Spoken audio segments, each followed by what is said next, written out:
Bonjour à tous. Dans cette vidéo, je vous propose de commenter et corriger l'exercice numéro 17, page 40 de votre manuel. Alors voici les calculs qui vous étaient demandés. Je les ai recopiés, mais j'ai déjà préparé la correction, donc je vous dévoilerai ce que certains de vos camarades des autres classes ont proposé de faire. Ce qu'il faut retenir dans cet exercice, c'est qu'on ne fait plus la somme de seulement deux nombres relatifs, mais de plusieurs nombres relatifs. Donc on commence avec 3, mais en réalité on pourra enchaîner les opérations. J'insiste sur ce vocabulaire parce qu'en début d'année, on avait vu un chapitre justement sur les enchaînements d'opérations et sur les règles de priorité qu'il fallait respecter. Nous avions vu ces règles de priorité sur des calculs qui étaient faits sur des nombres positifs, puisqu'à l'époque, nous ne connaissions pas l'existence de ces nombres relatifs qui pouvaient être positifs ou négatifs. Donc je n'avais pas pris soin de vous le préciser, mais je vous le dis aujourd'hui, les règles de priorité que vous connaissiez depuis le début de l'année vont également être valables pour les nombres relatifs. Donc là, par exemple, je suis dans un calcul sans parenthèse. Alors oui, je sais, il y en a des parenthèses, mais ce ne sont pas des parenthèses qui contiennent un calcul, ce sont ce que je vous avais décrit comme des parenthèses de présentation, juste pour faire joli et correct aussi, parce qu'on ne peut pas écrire côte à côte un signe plus et un signe moins, donc je ne peux pas me dispenser des parenthèses. Ce plus moins ici qui est écrit, si je le vois sur vos copies, je vais forcément vous sanctionner. C'est impossible d'avoir côte à côte un signe opératoire à côté du signe qui dit que le nombre est négatif. Donc obligation formelle d'avoir ces parenthèses. Mais en dehors des parenthèses de présentation, donc il n'y a pas de calcul prioritaire entre parenthèses. Il n'y a pas de multiplication ni de division. On n'a pas encore appris à le faire, on garde ça pour l'année prochaine. Il n'y a que des additions, soustractions, et en réalité, même plus précisément, que des additions. Mais dans le cas où il n'y a que des additions, soustractions, on peut effectuer les calculs de la gauche vers la droite. C'est la règle de priorité que nous avions vue en début d'année. Alors, c'est ce que je vais faire. Je vais tout simplement commencer par calculer ceci. Attention, comme c'est prioritaire, je vais... je finis mon coloriage, d'accord. Attention, comme ce calcul est prioritaire, je vais le calculer. Mais le plus 4 qui n'était pas prioritaire, il reste à sa place sans rien changer. Donc là, ici, caché derrière ce petit rectangle, il y a le résultat du calcul de 7 plus moins 12. Donc je recopie ce que je ne calcule pas à sa place sans rien changer, et je remplace ce que je calcule par sa valeur. Pour calculer 7 plus moins 12, tout simplement, je regarde, c'est bien une addition, les deux nombres ne sont pas de même signe, j'ai un positif avec un négatif. Donc il faut trouver le signe du résultat. Pour trouver le signe du résultat, il faut que je compare dans un premier temps les distances à 0. Donc celui-là qui est positif, sa distance à 0 c'est 7. Celui-là qui est négatif, sa distance à 0 c'est 12. Première étape, le signe du résultat, c'est le signe de celui qui a la plus grande distance à 0. Donc je garde le signe qu'il y a devant le 12. Déjà, première chose importante à bien comprendre.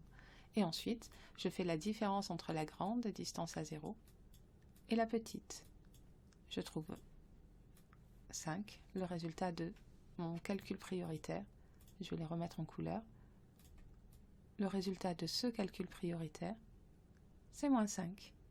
Donc, première étape, je fais le calcul le plus à gauche. Deuxième étape, je fais le calcul suivant, et ainsi de suite. Si on avait eu d'autres, je les aurais recopiés, et j'aurais vraiment fait mon calcul de gauche à droite.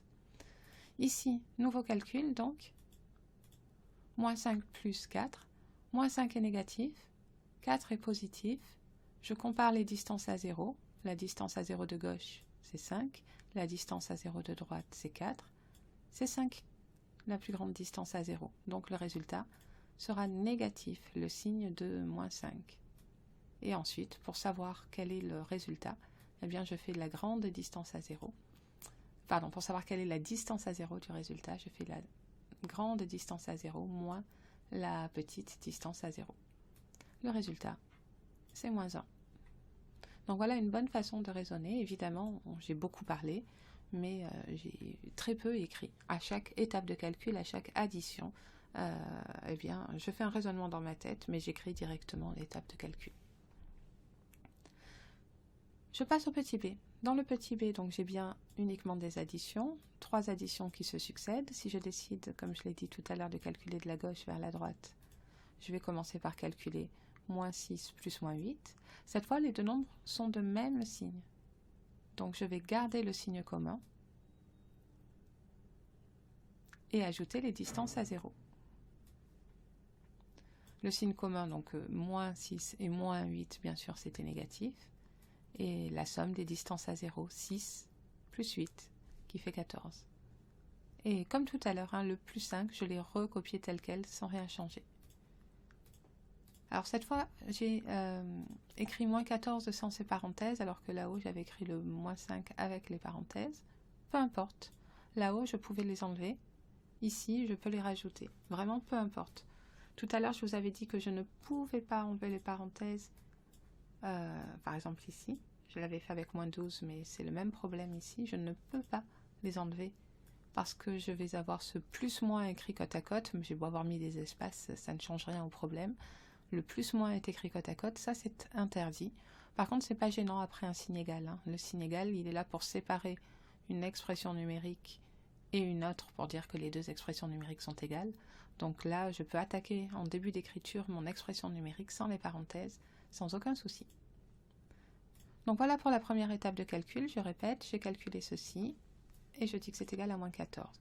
Pour calculer moins 14 plus moins 5, maintenant, je regarde le signe des deux nombres. Moins 14 est négatif, 5 il est positif, les deux nombres ne sont pas de même signe. Il faut que je compare leur distance à 0. Donc je les écris toutes les deux. Je remarque que c'est 14 qui a la plus grande distance à 0. Donc, le résultat est négatif. Et pour connaître la distance à 0 du résultat, je fais la différence entre la grande et la petite. 14 moins 5. Je passe au petit c. J'applique la même technique, je vais calculer de la gauche vers la droite. Calcul prioritaire, moins 7,5 plus 2,5. Et le plus moins 3, il va attendre sagement que j'ai calculé le calcul prioritaire, celui-ci. Donc ce moins 7,5 plus 2,5, eh bien c'est la somme de deux nombres de signes contraires. Le premier est négatif, sa distance à 0 c'est 7,5. Et le deuxième, il est positif, 2,5 ou plus 2,5, c'est le même. Je compare les distances à 0, je repère quelle est la distance à 0 la plus grande, c'est 7,5. Je garde le signe de 7,5, le résultat est négatif, avec parenthèse ou pas, peu importe. Et ensuite, une fois que j'ai trouvé le signe du résultat, il ne me reste plus qu'à faire la différence entre la grande distance à 0 et la petite, 7,5 moins 2,5, et je trouve 5. Donc, moins 5 plus moins 3. Voilà pour la première étape, mais bien sûr, je vais terminer maintenant. Je suis amenée à calculer la somme de deux nombres négatifs. Comme ils sont tous les deux négatifs, le résultat sera négatif aussi. On garde le signe commun. Et comme ils sont tous les deux de même signe, cette fois, attention, on ajoute les distances à 0. Donc négatif, et la distance à 0 est 8, le résultat, c'est moins 8. Alors pour le quatrième exemple, vous voyez, j'ai mis une ligne de plus. C'est simplement parce qu'avec vos camarades, lorsque je leur ai demandé de me proposer leur correction, eh bien j'ai eu une réponse un petit peu différente. J'ai un élève qui m'a dit qu'il avait préféré calculer 24 plus 16 pour commencer. Et je lui ai confirmé que c'était une bonne idée. Moi, par exemple, ici, j'avais été tentée de calculer 7 plus 4 pour rapidement tomber ensuite avec le résultat plus moins 12, rapidement trouver le résultat final. Donc c'est une bonne idée. Le problème, c'est que pour informer le correcteur et le lecteur que vous avez fait ce regroupement, eh bien, il faut une étape dans laquelle vous allez faire apparaître ce regroupement. C'est exactement comme en début d'année, et c'est parce que j'utilise la même propriété qu'en début d'année. Je vous ai dit que dans un calcul sans parenthèse, à part les parenthèses de présentation, dans un calcul sans parenthèse ne comportant que des additions et des soustractions, on calculait de gauche à droite, mais j'ai aussi rajouté en remarque que si jamais il n'y avait que des additions, c'est le cas ici, alors on pouvait faire les regroupements qui nous arrangeaient. Donc pourquoi pas regrouper les nombres qui sont de même signe, par exemple, c'est une bonne première idée de regroupement. Je regroupe 24 et 16, et je laisse le plus 50 seul de son côté. Et en fait, j'aurais pu regrouper tous les négatifs ensemble, tous les positifs ensemble. J'ai mis des crochets ici, j'aurais pu mettre des parenthèses, mais j'ai mis des crochets pour rappeler que parfois, quand il y a déjà des parenthèses, eh bien ça peut valoir le coup, par exemple si là il y avait d'autres choses à écrire, ça peut valoir le coup d'utiliser les crochets pour bien distinguer le regroupement qu'on a fait des parenthèses de présentation de chacun des nombres par exemple. Donc une fois qu'on a fait ce regroupement là, pas de difficulté pour calculer le premier crochet effectivement, et on recopie la suite du calcul sans rien changer, je rappelle, on recopie ce qu'on ne calcule pas à sa place sans rien changer. Donc 24 plus 16, une fois que je l'ai calculé, je me retrouve bien sûr avec un nombre positif. Je faisais la somme de 2 positifs, mais bon, c'est un calcul que vous saviez déjà faire l'année dernière et même au primaire. Donc je le commente quand même façon cinquième. La somme de deux nombres positifs est un nombre positif. Et pour trouver la distance à 0 du résultat, on ajoute les distances à 0. L'explication, elle reste valable. Maintenant, je suis amenée à calculer la somme d'un positif et d'un négatif. Les deux nombres n'ont pas le même signe, donc j'ai une petite étape d'abord à faire, pour comparer les distances à 0. La première distance à 0, c'est 40. La deuxième distance à 0, c'est 50. Je cherche quelle est la plus grande. La plus grande, c'est 50. Et donc, du coup, je dois maintenant calculer la grande moins la petite. Donc, je garde le signe de celui qui a la plus grande distance à 0, négatif, et je fais la différence des distances à 0, et je trouve 10. Voilà, donc c'est vrai que c'est une méthode qui rajoute une étape. Je détaille, mais en fait c'est une étape d'écriture simplement, il n'y a aucun calcul de fait. Et pour un calcul qui comporte trois nombres à ajouter, c'est pas forcément la méthode la plus rapide. Par contre, à partir de 4, si on ajoute 4 nombres relatifs, eh bien ça va être une méthode assez intéressante parce que je vous autoriserai à calculer directement le crochet qui comporte tous les nombres positifs par exemple, et directement le crochet qui comporte tous les nombres négatifs. Mais on y reviendra. Pour l'instant, je m'en tiens là pour cet exercice. Et bien sûr, si vous avez des questions, n'hésitez pas à me les poser.